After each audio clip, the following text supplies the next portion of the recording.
dia, família Escola de Profetas. Bom dia! Bom dia a nossa família também que está aí do outro lado da tela. Que Deus possa estar abençoando vocês grandiosamente neste momento. É um privilégio ter vocês conosco aqui neste momento. Bom dia, irmã Luciana. Bom dia, irmão. Tudo bem? Bom dia, Escola de Profetas. Bom dia! Estão todos descansados? Que bom! Bom dia a você que está em casa também. Seja muito bem-vindo a participar do culto conosco, porque você também faz parte da nossa família. Glórias e glórias a Deus, por mais um dia de vida que Ele nos concede. Toda honra e toda glória somente a Ele. Amém. E neste momento, então, vamos nos ajoelhar para conversarmos com o nosso Deus. Pai querido, Deus maravilhoso, que grande privilégio o Senhor nos concede, Pai, mais uma vez. Obrigado por mais um dia de vida, obrigado porque estamos aqui bem, mais uma vez, para demonstrarmos tamanha gratidão a Ti, Pai. Amém. E demonstrarmos o que devemos demonstrar, essa gratidão por ser esse Deus tão maravilhoso em nossas vidas, um Deus que nos concede a vida e nos concede tudo o que nós precisamos para nos mantermos perto de Ti, conectados contigo, Pai. Queremos pedir a Tua santa presença aqui neste momento agora, Pai, que seja um momento muito especial para nossas vidas, que o Senhor possa falar ao nosso coração e também ao coração daqueles que estão nos assistindo neste momento, Pai. Aceite essa humilde adoração. Em nome de Jesus, amém. Amém.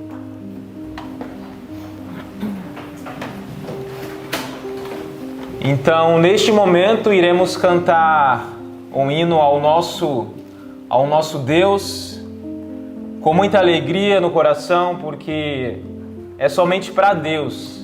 Então, Ele merece todo o nosso esforço para cantar esse hino. Iremos cantar o hino que se chama Se Tu Buscares a Jesus, Encontrarás o Salvador. É isso que nós precisamos a cada dia, a todo momento. Buscar a Jesus, porque Ele é tudo que a gente precisa. Ele é a fonte do amor, sabedoria também provém dEle, tudo o que precisamos. Então, de todo o nosso coração, vamos cantar, não somente nós aqui, mas também nossos queridos que estão do outro lado. Se Tu buscares a Jesus, número 128 do nosso novinário.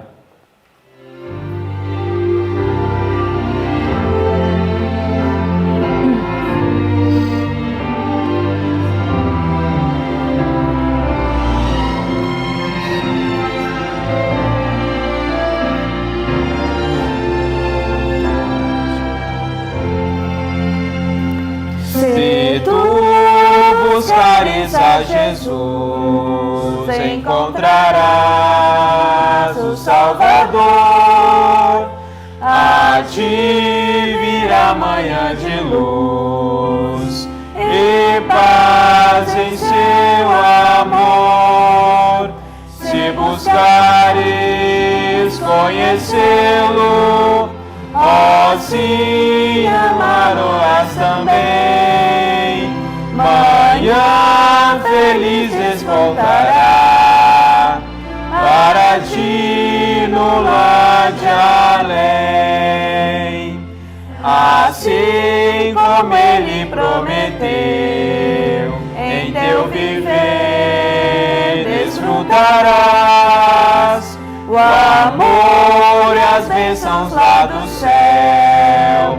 De Deus a doce paz, se buscares conhecê-lo, ó sim, o amarás também.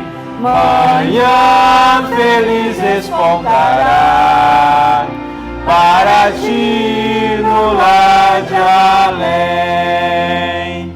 Jesus compreende tua dor e tudo faz para te salvar.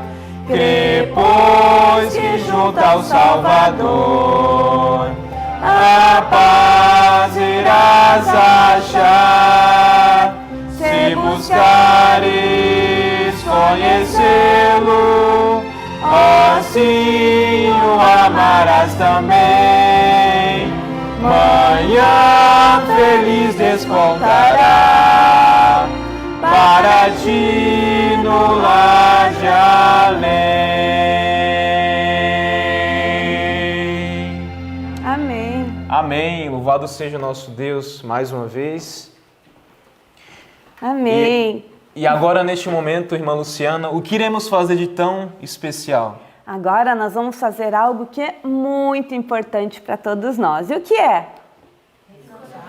O nosso verso, né? É uma das formas de buscarmos ao Senhor, entesourando a palavra dele em nosso coração, porque nem sempre nós teremos a palavra para estarmos lendo. Então, se tivermos guardado na nossa mente, no coração, ninguém jamais vai nos tirar.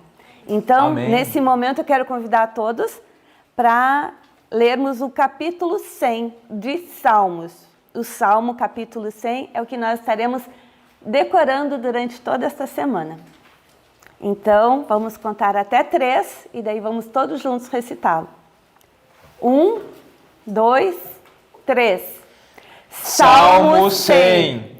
Celebrai com júbilo ao Senhor todas as terras. Servi ao Senhor com alegria e entrai diante dele com canto. Sabei que o Senhor é Deus. Foi ele que nos fez e não nós a nós mesmos. Somos povo seu e ovelhas do seu pasto. Entrai pelas portas dele com gratidão e em seus átrios com louvor. Louvai-o e bendizei o seu nome, porque o Senhor é bom e eterna a sua misericórdia, e a sua verdade dura de geração em geração. Salmo 100. Salmo 100. Celebrai com júbilo ao Senhor todas as terras. Servi ao Senhor com alegria e entrai diante dele com canto. Sabei que o Senhor é Deus. Foi ele que nos fez e não nós a nós mesmos. Somos povo seu e ovelhas do seu pasto. Entrai pelas portas dele com gratidão e em seus átrios com louvor. Louvai-o e bendizei o seu nome, porque o Senhor é bom e eterna a sua misericórdia, e a sua verdade dura de geração em geração. Salmo 100. Salmo 100. Celebrai com júbilo ao Senhor todas as terras. Servi ao Senhor com alegria e entrai diante dele com canto. Sabei que o Senhor é Deus. Foi ele que nos fez e não nós a nós mesmos. Somos povo seu e ovelhas do seu pasto. Entrai pelas portas dele com gratidão e em seus átrios com louvor. Louvai-o e bendizei o seu nome, porque o Senhor é bom e eterna a sua misericórdia, e a sua verdade dura de geração em geração. Salmo 100. Amém. Amém, amém. E agora ficaremos com o estudo da palavra de Deus. Que Deus abençoe a todos. Bom dia. Bom dia. Bom dia para você de casa. Que bom estarmos reunidos em mais um momento, iniciando uma nova semana. Em cada semana, novas oportunidades, novos aprendizados, novos versos também, né? Estamos aprendendo um capítulo inteiro da Bíblia, essa semana, Salmo 100. Que bênção nós temos, né? De aprendermos, decorarmos um verso, e esse verso com certeza vai nos ajudar em muitos momentos. Que isso possa acontecer em sua vida, assim como tem acontecido em nossa vida também, ao decorarmos semana após semana novos versos. Isso tem nos fortificado. E agora nós iremos recapitular aquilo que nós estudamos durante esta madrugada. Nós estudamos várias referências referências falando sobre um determinado tema e também uma referência um pouco maior falando de vários temas. A nossa referência, então, para o dia de hoje foi Deuteronômio 18, do 21 ao 32, Levítico do 27, capítulo 27, do 30 ao 34, Deuteronômio 14, do 22 ao 29 e Levítico 17 ao 20. Então foram aí 4 capítulos, mais esses versos em diversos capítulos falando sobre um tema. E o tema de hoje é o dízimo e as ofertas. E agregado a isso, aquilo que nós lemos no livro de Levítico, que veio falando sobre diversas coisas. E sobre essas coisas nós vamos abordar agora e depois nós entramos no caso dos dízimos e das ofertas. E antes de nós iniciarmos, convido você a orar juntos novamente. Senhor nosso Deus, viemos lhe pedir a sua instrução, a sua maneira correta de se interpretar as coisas, olhar a Bíblia segundo a sua visão e dar importância às coisas que o Senhor deixou escrito. Que Teu Espírito Santo se faça presente conosco, aqui que estamos reunidos na igreja, que também seja com todas as pessoas que estão acompanhando agora, que Teu Espírito Santo possa repousar sobre esses diversos lares. Em nome de Jesus. Amém. Amém. Vamos lá então para Levítico capítulo 17 até o capítulo 20. Ali nós encontramos diversas instruções do Senhor, onde Ele vai fazer então dar algumas orientações, colocar algumas restrições também, e nós então aprendemos diversas coisas com isso. Então, quando nós estudamos esses capítulos, nós podemos olhar aqui na Bíblia e ver várias instruções do Senhor. Algumas instruções nós seguimos, falo nós, a comunidade cristã segue sem nenhum problema e dá uma certa ênfase a essas coisas. Outras instruções eles colocam como não sendo mais necessárias. No entanto, quando a gente observa o texto, a gente não consegue observar nenhuma separação entre esses assuntos. Onde Deus vai restringindo algumas coisas, recomendando outras, Ele é apenas uma sequência de conteúdo falando por um motivo e dando recomendação por um motivo específico. Indo para o capítulo 18, vem um motivo para que eles não fizessem determinadas coisas.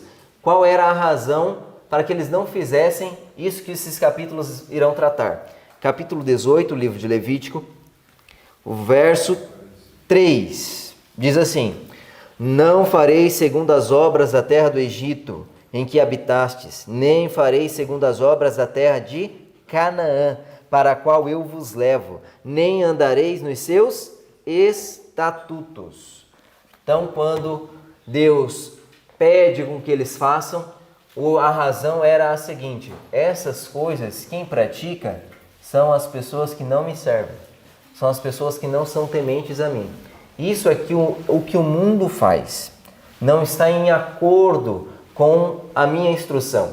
Quem faz isso me desobedece. É isso que a gente vê quando nós continuamos a leitura. Nós lemos o verso 3, agora leia o verso 4, onde ele entra contrafazendo a orientação do 3, onde ele fala, olha, não vai fazer isso. Aí ele vai dar o motivo, vai dar qual seria a postura contrária ao do verso 3. Verso 4, farei segundo os meus juízos e os meus estatutos guardareis para andardes nele. Eu, Senhor vosso Deus, portanto, os meus estatutos e os meus juízos guardareis, cumprindo-os, o homem viverá por eles. Eu sou o Senhor. Então, no verso 3 ele diz, não faça, porque quem faz essas coisas são os cananeus, são os egípcios, são as nações que não me temem. Ao invés de obedecer e imitar as nações que não me temem, você vai fazer outra coisa. Você vai o quê? Guardar os meus estatutos, guardar as minhas leis. Quer dizer então que essas coisas que ele condena nas outras nações eram coisas que estavam contrárias às leis e estatutos do Senhor. Então tudo que nós vamos encontrar aqui em Deus proibindo e recomendando é coisas que estão de acordo com sua lei ou estão contrárias a ela. E a nossa leitura também, na leitura de hoje, vai dizer que era por essa razão de que a nação, as tribos ali, as nações cananeias estavam sendo expulsas daquela boa terra, porque eles haviam contaminado a terra devido às suas más práticas. E quais eram as coisas que essas nações elas praticavam? Quais eram as coisas que elas faziam e que Deus vai usar para citar para nós e pedir que nós não façamos, porque são coisas condenadas? Volta para o capítulo 17. No capítulo 17, ele vai dar uma instrução para os filhos de Israel que todo aquele que fosse matar um animal para sacrifício, aquele animal por fim deveria parar no santuário, no tabernáculo. Se alguém matasse um animal e aquele animal não viesse parar ao santuário para oferta, se entenderia que aquele animal tinha sido morto para ser oferecido aos ídolos, aos deuses falsos. E os deuses falsos e os ídolos, tanto naquele tempo quanto em nossos dias, são uma coisa. Verso 7 do capítulo 17. Nunca mais oferecerão os seus sacrifícios aos demônios, com os quais eles se prostituem. Isso lhes será por estatuto perpétuo nas suas gerações. Então aquelas nações idólatras que ofereciam sacrifícios tanto de animais quanto humanos para seus ídolos, estavam fazendo isso oferecendo a quem? Aos demônios. Os ídolos não existem, mas por trás dos ídolos há uma força maior, as quais se utiliza então daqueles símbolos como um meio de conduzir a eles. O fim dos ídolos é adoração aos demônios, porque não é a adoração ao Deus verdadeiro.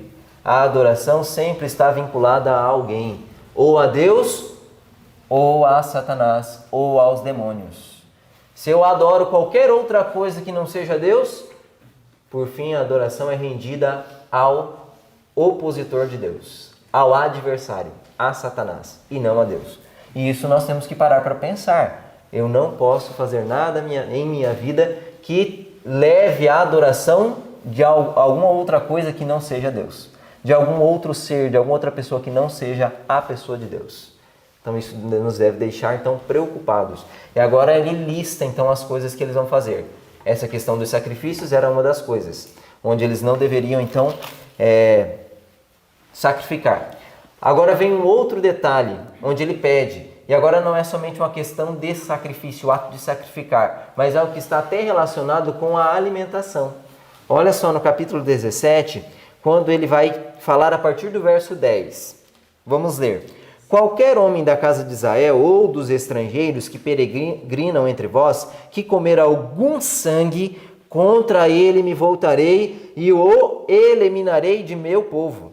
Porque a vida da carne está no sangue, e eu vô-lo tenho dado sobre o altar, para fazer expiação pela vossa alma, porquanto é o sangue que fará expiação em virtude da vida, ou da alma, algumas traduções aqui. Portanto, tenho dito aos filhos de Israel, nenhuma alma dentre vós comerá sangue, nem o estrangeiro, nem o que peregrina entre vós o comerá. Agora ele entra uma instrução, dentro do mesmo contexto que nós lemos. Não imitem os cananeus, não imitem aquilo que não está de acordo com os meus juízos e as minhas ordens, que está relacionado mais aos demônios, mais às coisas do mundo do que ao meu reino. Eles não comam sangue. Vocês acham que isso foi abolido? Agora, com o sacrifício dele, ele torna então permissível nós comermos sangue? Não. O sacrifício de Cristo não tem esse objetivo. E isso que está relatado era para o bem do organismo humano. Não se come sangue. É um ato errado. E a nossa constituição, nossa estrutura não mudou de lá para cá. Se mudou, foi para pior, não para melhor. Então nós não temos nenhuma legalidade para comermos. Após o sacrifício de Cristo, no Novo Testamento, ou qualquer coisa que seja, a gente não encontra isso. Porque isso está associado com o bem-estar. Então não coma. E a gente vê hoje em dia que há várias coisas que são feitas no próprio sangue, né? Com o sangue ou no sangue. Não é um alimento. Isso não deve ser considerado como alimento. E aqui vem dizendo que a pessoa até seria eliminada. Nós não temos tal autoridade, tal instrução, mas é o que nós temos que pensar. Deus não recomenda, porque essas coisas estão associadas aos cananeus. Agora, entrando para o capítulo 18, ele vai listar outras coisas dentro do mesmo contexto, daqueles versos que nós lemos. Se você acompanhar a partir do verso 6 até o verso 18, ele vai trazer uma outra coisa, a questão da nudez. Quando nós vamos para o verso 6, lá diz assim: nenhum homem se chegará a qualquer parenta da sua carne para lhe descobrir a nudez. Eu sou o Senhor. Verso 7. Não descobrirás a nudez de teu pai e de tua mãe, e ela é a tua mãe. Não lhe descobrirás a nudez. E aí ele começa a dar uma lista de pessoas que não podia se descobrir a nudez de tal pessoa. E aí ele linka várias coisas e até, olha só o verso 16. A nudez da mulher de teu irmão não descobrirás, é a nudez do teu irmão. Ele linka todas essas atribuições aí à nudez, falando que isso é uma abominação. Não se pode. O filho, o pai, não deve descobrir a nudez do filho, da filha, já com uma idade, né? Não é o caso dos bebês, dos pequenos, que são lavados, inclusive, pelos pais, mas fase adulta não se deve. Os filhos não devem ver a nudez dos pais, e talvez algumas pessoas passem por alto isso e tomam banho na frente dos filhos e não vem nenhum problema, e isso é uma desgraça na mente dos pequenos. Nós não devemos fazer isso. Isso não traz benefício algum para a mente dos pequenos, das crianças ou de qualquer outra pessoa. É uma abominação nós descobrirmos a nudez. Falando de nudez, então, e aqui já que ele traz em todos os aspectos, nós podemos colocar de maneira bem clara a pornografia. É uma abominação. Não se deve ser cometida, não deve estar presente naqueles que adoram e servem a Deus. Isso é uma maldição.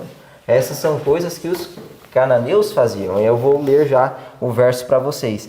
Deixando, então, essa parte da nudez, agora no verso 19 ele já dá uma outra recomendação. Verso 19: não te chegarás à mulher para lhe descobrir a nudez durante a sua menstruação.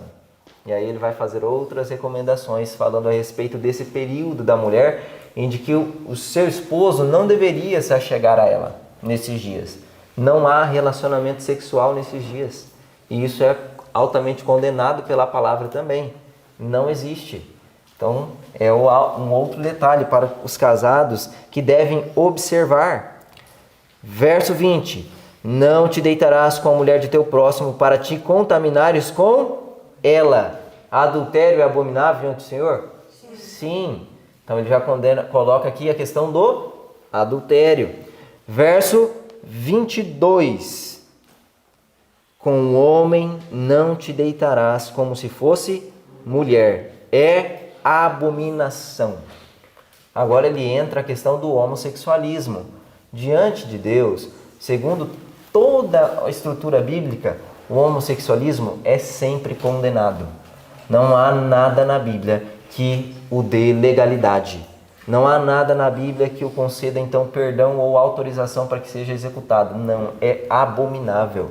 Deus não nos criou desta maneira. Ele criou homem e mulher os criou. Por isso deixa seu pai e sua mãe, se une à sua mulher e se tornam os dois uma só carne. É homem e mulher. Mulher, homem com homem. É abominável diante do Senhor porque vai contra a natureza.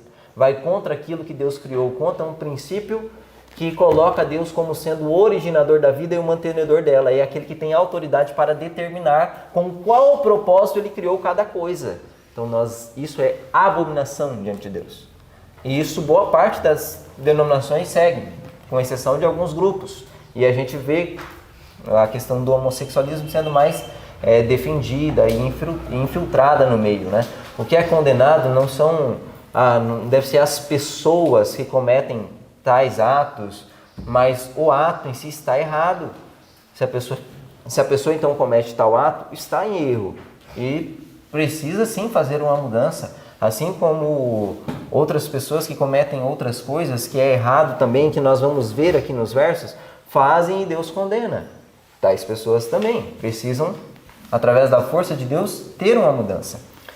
E agora o Caio tem um comentário, e aí o Caio vai estar comentando. Então. Isso que nós lemos a respeito das relações sexuais ilícitas, principalmente essa de não se deitar com a mulher de seu próximo, tampouco desejá-la, é ampliado por Cristo, né? Cristo falou que se você ter pensamentos impuros com uma mulher e ali você alimenta isso em seu coração, você já pecou. Então nós vemos que o conceito disso é muito mais amplo do que nós imaginamos, né?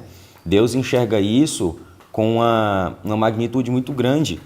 E eu vejo que é necessário um comportamento ideal de ambos os lados. Certa vez a professora Maísa comentou que Jesus, com certeza, era um homem extremamente belo, né? Uma pessoa que se cuidava, um homem forte, um homem que, na nossa geração, podemos dizer que seria desejável pelas mulheres através do seu comportamento, um homem altamente consagrado. Todavia, o seu posicionamento repelia que as pessoas tivessem desejo por ele. Desejo por ele. E ela salientou que isso deveria ser o comportamento de um verdadeiro cristão, né? Você também, através do seu comportamento, como sendo genuinamente cristão, você deve repelir que essas pessoas tenham pensamentos errados a respeito de você. Obviamente que a gente não tem o poder para dominar, mas devemos fazer o máximo possível para que isso seja evitado. Porque muitas vezes os nossos próprios comportamentos podem estar trazendo à tona desejos impuros naquela outra pessoa. E aí eu me torno cúmplice no pecado que aquela pessoa está cometendo, até mesmo em sua própria mente. Então nós vemos que é necessário uma atitude responsável e prudente de ambas as partes. Não apenas do homem, mas também da própria mulher, ou vice-versa. Muito bem, Caio. Boa contribuição. E agora aqui ele continua algumas outras instruções. Quando nós passamos para o capítulo 19, essas instruções continuam, onde ele vai deixar então algumas orientações. O cuidado com os pobres. O verso 12 do capítulo 19 vai falar que nós não devemos jurar falso, porque assim nós estamos profanando o nome de Deus. O verso 28 vai falar que nós não devemos ferir a nossa carne por causa dos mortos, fazer marca alguma em nosso corpo. Verso 30 diz que nós devemos guardar os sábados de Deus e reverenciar o santuário do Senhor. Verso 32 vai falar que nós devemos respeitar a presença dos mais velhos, nós devemos honrar os mais velhos, conceder respeito a eles. Verso 35 em diante vai falar que nós temos que ser honestos, não ter pesos e medidas adulteradas. Capítulo 20 vai falar que nós não devemos ser idólatras. No verso 7, verso 8 do capítulo 20, ele vai fazer um apelo a nós. Portanto, santificai-vos e sede santo, porque eu sou o Senhor vosso Deus. Guardai os meus estatutos e cumpri-os. Eu sou o Senhor que os santifico. Já indo para o verso 13 do capítulo 20, nós vamos ver de novo ele falando sobre o ato da homossexualidade, condenando, porque essas coisas eram praticadas pelos cananeus. Verso 23 diz isso. Não andeis nos costumes da gente que eu lanço de diante de vós, porque fizeram todas essas coisas. Por isso me aborreci deles. Ele falou, olha, tudo isso que eu estou recomendando e proibindo a vocês foi o que eles fizeram. Por isso eles se tornaram aborrecíveis diante de mim, agora eu os estou expulsando. Eu estou dando legalidade para vocês tirarem eles da terra. E aqui ele vem trazer mais duas coisas. Verso 25. Fareis, pois, distinção entre os animais limpos e os imundos, e entre as aves imundas e as limpas. Não vos façais abomináveis por causa dos animais ou das aves ou de tudo que se arrasta sobre a terra, as quais coisas apartei de vós, para tê-las por imunda. Para encerrarmos, verso 26. Ser-me-eis santos, porque eu, o Senhor, sou santo, e separai-vos dos povos, para serdes meus. Olha só a lista de coisas que Deus vai colocando como coisas que nós podemos fazer e não podemos fazer. E nós encontramos boas partes dessas coisas e reforçamos isso com muita naturalidade. E todos os grupos talvez aceitem boas partes dessas instruções.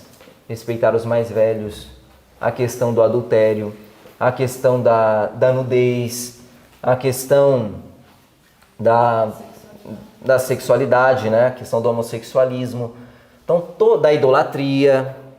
Todas essas coisas é unânime dentro do mundo cristão. mas há algumas coisas que são retiradas. Por quê? Se elas estão sendo incorporadas dentro do mesmo contexto. Aí ele vai falar da questão da comida, não comer o sangue. Ele vai falar para nós guardarmos o dia do Senhor. Ele vai pedir que nós façamos distinção entre carne limpa, entre carne imunda. Porque todas essas coisas eram que as nações cananeias não faziam e por isso aborreceram a Deus. E atualmente a gente vê boa parte seguindo essas coisas, eliminando outras. Mas se a gente só pega esse relato de Levítico, que é tão interessante, é uma sequência, só está dividido por capítulos, mas o assunto é o mesmo, nós não vemos essa distinção. Nós vemos uma única razão. Eu sou o santo. Eu sou o Deus de vocês. Vocês serão meus. E por isso deixem de fazer as coisas que não me representam, mas representam as nações cananeias. E atualmente a gente vê muitas dessas atitudes sendo jogadas por terra, se atribuindo a uma certa abolição a essas coisas pelo sacrifício de Cristo ou qualquer coisa do tipo, quando na realidade isso não existe. Não existe essas coisas. Todos esses princípios defendidos ainda permanecem. Se nós podemos tirar a questão de fazer distinção entre animais limpos e imundos, tirar a questão do sábado ou de alguma outra coisa, nós talvez poderíamos tirar também a questão da homossexualidade, do respeito aos mais velhos, então a gente pode desrespeitar, da questão da integridade, não ter peso e medidas diferentes para lidar, então nós podemos ser desonestos? Nós podemos ser parciais com as pessoas? Não, todas as coisas estão atreladas dentro do mesmo sistema. Ofendem a Deus porque não está de acordo com o seu caráter, com os seus princípios. E essas coisas devem nos fazer pensar. E agora nós vamos para aquilo que nós encontramos no livro. E encontramos em alguns capítulos da Bíblia. Um dos capítulos que nós pudemos estudar hoje foi Números, capítulo 18, a partir do verso 21 até o verso 32, onde Deus vai falar também, vai nos dar uma instrução de que os dízimos e as ofertas são santas a eles e devem ser separadas para o Senhor. Nós não podemos nos apropriar dessas coisas porque lhe pertencem. E diz que os dízimos, o capítulo 18 de Números, vai falar que os dízimos, as ofertas, elas pertenciam aos levitas. Deveriam ser levadas até o local certo, até o local correspondente, para que fosse então de apoio, de sustento àquela tribo que trabalhava para o Senhor e não tinha herança ou atividade comuns como as outras tribos. E atualmente nós temos o mesmo quadro. A questão também do dízimo e das ofertas permanece por toda a Bíblia, como sendo algo que Deus recomenda e é necessário para o mantimento de sua obra, e não somente por isso, mas para que nós, os ofertantes, ou aqueles que devolvem os dízimos, reconheçam que tudo provém de Deus, que tudo pertence a Ele. Nós somos apenas mordomos. E se Ele nos pede, então, uma parte daquilo que já pertence a Ele, o mínimo que temos a fazer é devolver com gratidão, entendendo que Deus nos dá a graça de ficarmos ainda com a maior parte das coisas que Ele nos concede. Pede apenas uma parte para nos ajudar a não sermos egoístas, para nos ajudar a lembrar de que nós dependemos do Senhor e que tudo vem dEle. Tudo vem dEle, nós dependemos dEle constantemente. E é isso que nós vemos relatado no capítulo 18 de Números. E algo me chamou a atenção em particular dessa questão dos dízimos aqui nesse capítulo, onde ele vai falar o dever que os levitas também tinham com relação aos dízimos. Porque olha só, eles não tinham nenhum outro trabalho que eles conseguiam renda. Eles eram mantidos totalmente pelos dízimos e ofertas do povo de Deus, pelo trabalho do santuário. Então eles tinham o seu mantimento. E quando eles recebiam então dos dízimos de alguém, eles também tinham um dever para com Deus com relação ao dízimo. Olha só, verso 29 do capítulo 18 de Números. De todas as vossas dádivas apresentareis toda a oferta do Senhor, do melhor delas, a parte que lhes é sagrada. Portanto, lhes dirás, quando oferecerdes o melhor que há nos dízimos, o restante destes, como se fosse produto da ilha e produto do lagar, se contará aos levitas. Então, quando os levitas recebiam os dízimos e ofertas do povo de Deus, eles tinham que pegar dentro desses dízimos e ofertas, separar o melhor daquilo e também dar a Deus como dízimo. Eles mesmos tinham que dar o dízimo das coisas que recebiam. Do dízimo que receberam, tinham que tirar o dízimo. Deus trabalha no coração de todos nós para realmente colocar princípios celestiais em nosso coração. Os levitas também precisavam disso, reconhecer a Deus como o mantenedor de todas as coisas, reconhecer a Deus como o doador e aquele que possui todas as coisas e entender que para Deus é sempre o melhor. Como levita do Senhor, você tem entregado o melhor a Deus? Deus não lhe aceita menos. Deus lhe exige o melhor que você tem, o melhor que você recebeu, deve ser dado a Ele, deve ser entregue ao Senhor.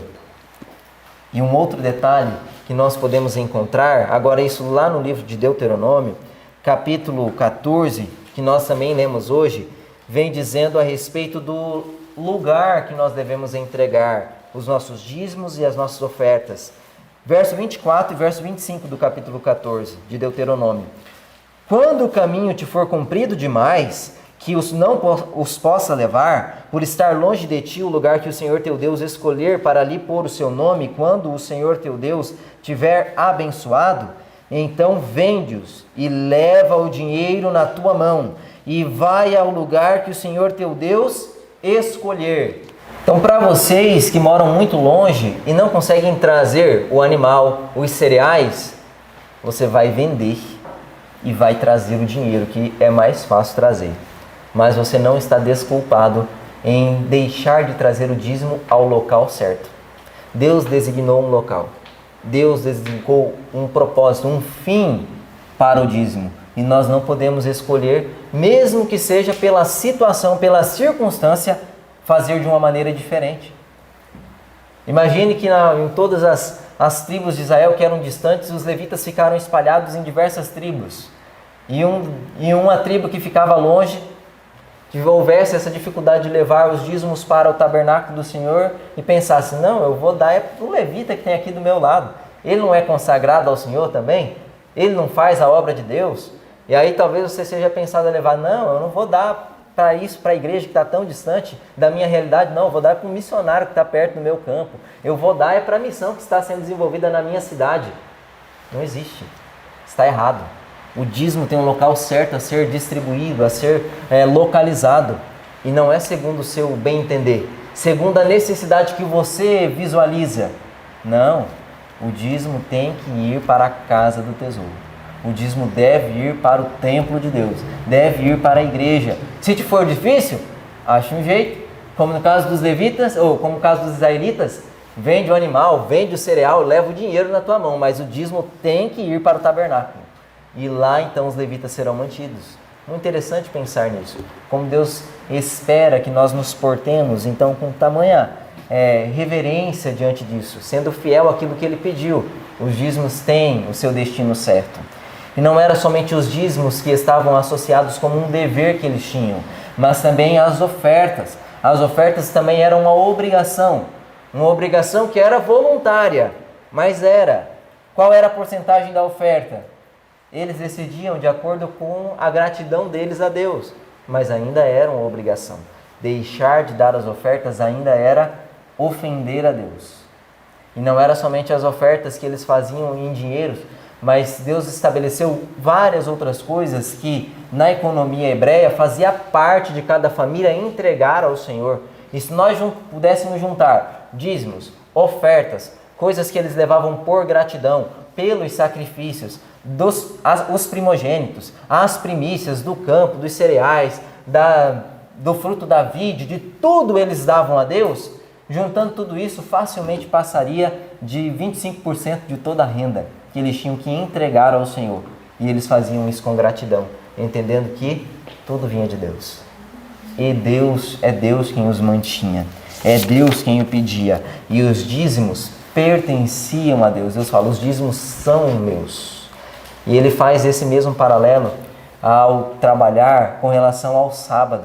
Quando Deus fala, o sábado é meu, é santo, me pertence, tem que ser trazido a mim, tem que ser ofertado a mim. E o sábado é como um espaço separado como dízimo na nossa semana. Dízimo do tempo, que não pertence a nós, pertence ao Senhor, que é o dono de todo o nosso tempo, de toda a nossa semana. E nas nossas semanas Ele pede, separe para mim isso que me pertence, não pertence a você. E nós encontramos isso no sábado. É lindo nós pensarmos isso, de que tudo está sendo então mantido por Deus. E é um privilégio para nós fazermos isso. É uma grande oportunidade.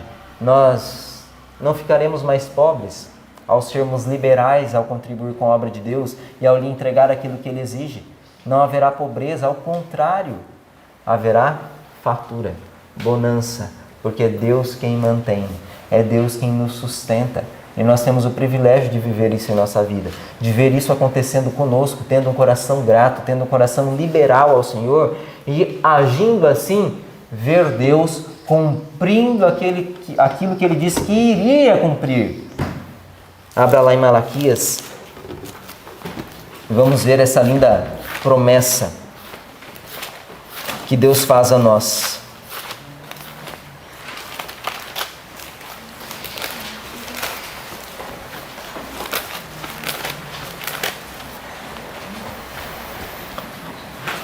Capítulo 3, verso 10 de Malaquias: Trazeis todos os dízimos à casa do tesouro, para que haja mantimento na minha casa. E provai-me nisto, diz o Senhor dos Exércitos, se eu não vos abrir as janelas do céu e não derramar sobre vós bênção sem medida.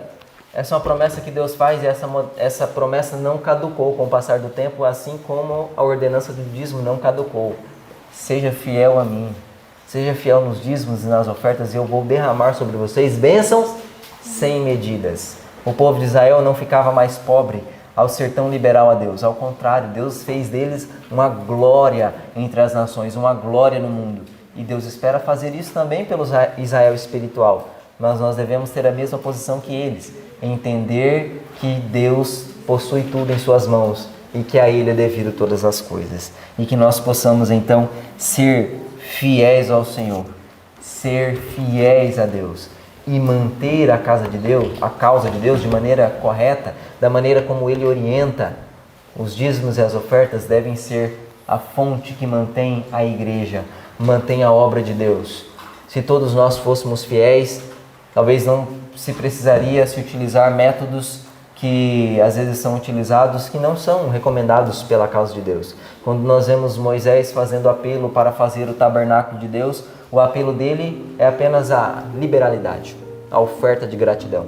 Nem faz um sermão para convencer o povo, apenas pede como sinal de gratidão. Não faz uma grande festa, não faz uma quermesse, não vende nada, porque isso apenas desperta o egoísmo no coração humano e então é contrário ao dízimo.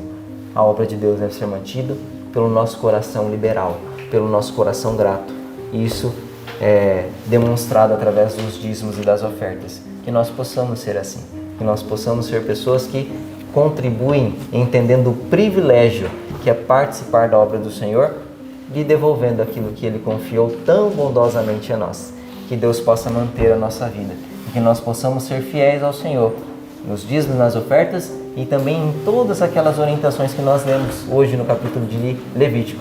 Orientações que não foram abolidas, permanecem ainda bem vivas, bem atuais, porque Deus não mudou. Seus estatutos e princípios não mudaram.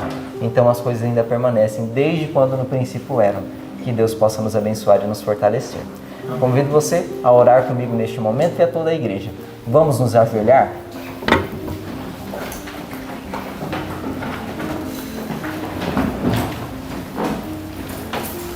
Senhor nosso Deus, muito obrigado por sua presença. Obrigado porque o Senhor nos mantém a cada instante. Obrigado porque o Senhor nos tem libertado do Egito e nós não queremos voltar às práticas que o mundo possui. Nós não queremos nos assemelhar ao mundo em nada. Ao contrário, nós queremos seguir o que o Senhor pede de nós. Os teus princípios santos nos ajude, Pai, a ser santo como o Senhor é, a amar como o Senhor ama, a amar os outros e amar ao Senhor. E por isso termos um coração obediente e agradecido diante de Ti. Que o Senhor nos dê então um coração fiel a Ti também, para que nós possamos lhe devolver como gratidão e reconhecimento de que tudo provém de Ti. Que que o Senhor mantenha a nossa vida, nos livre da contaminação do pecado, que nós possamos ser santos, porque o Senhor o é. Nos dê a sua presença neste dia, em nome de Jesus. Amém. Amém. Amém. Então que Deus te abençoe, que esse dia seja um dia de bênçãos para você, e que você então possa, através do estudo da palavra, se assemelhar mais a Deus. Que Deus te abençoe.